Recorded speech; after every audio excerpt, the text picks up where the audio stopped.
Before injecting yourself, wash your hands with soap and water. When your hands are dry, pull off the pen cap from the insulin pen and set it aside. Next, inspect the insulin through the viewing window. Do not use the insulin if you notice a change in color or if you notice things floating in the insulin. After inspecting the insulin pen, put it down and open an alcohol swab. Wipe the rubber stopper on the end of the insulin pen with the swab. Allow the rubber stopper to air dry completely. Do not blow on the rubber stopper to dry it, as this will introduce germs from your mouth. Next, pick up the pen needle and remove the protective paper covering. Grasp the base of the pen needle and carefully screw the pen needle onto the insulin pen. Make sure the pen needle is screwed on straight and hand tightened so that it pierces the rubber stopper completely.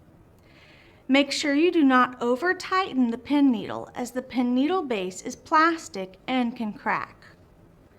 Next, pull off the clear plastic outer needle cap. You will see a second inner needle cap still covering the needle. Remove the inner plastic needle cap. Both plastic caps can be disposed of in your regular household trash.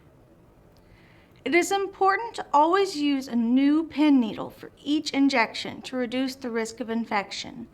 Never reuse or share needles with your family or friends. Next, we will complete an air shot with the insulin pen, which should be done before each injection. An air shot is sometimes called priming. Doing so removes any air that is trapped in the needle. Turn the dial up to 2 units. Hold your insulin pen with the pen needle pointing straight up and lightly tap the insulin pen with your finger a few times to make sure any air bubbles move to the top. Next, press the push button all the way in. The dial should return to 0. You should see a drop of insulin appear at the tip of the pen needle. If the drop does not appear, repeat the process. This can be repeated up to 6 times. If it still does not work, try using a new pen needle. If that doesn't work, then try a new insulin pen. Next, select your insulin dose. Check to make sure the dial is set to 0. Then turn the dial selector to the desired number of units. The pointer arrow should line up with your desired dose. The dose can be corrected up or down by turning the dial. Next, if your skin is not clean, use an alcohol swab to clean the site before injection. If you just bathed, you may not need to clean the area with alcohol. Remember, alcohol can be very drying to your skin, so you don't want to apply alcohol to your skin if not needed.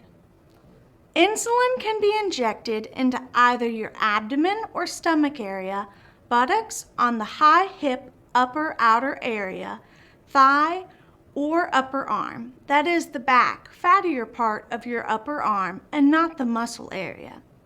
The needle you are using is thin and may bend.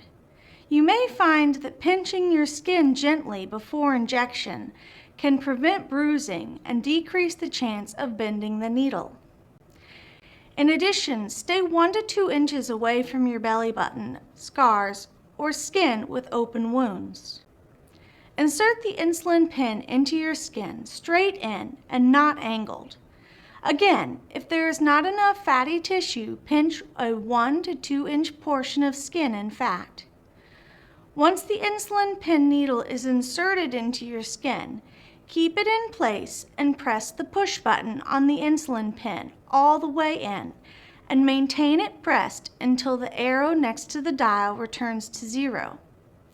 Keep it pressed for a full 6 seconds after the dial is at 0 to make sure all the insulin is injected. Now you can remove the insulin pen. A small drop of insulin may appear at the end of the needle. This is normal and can be expected.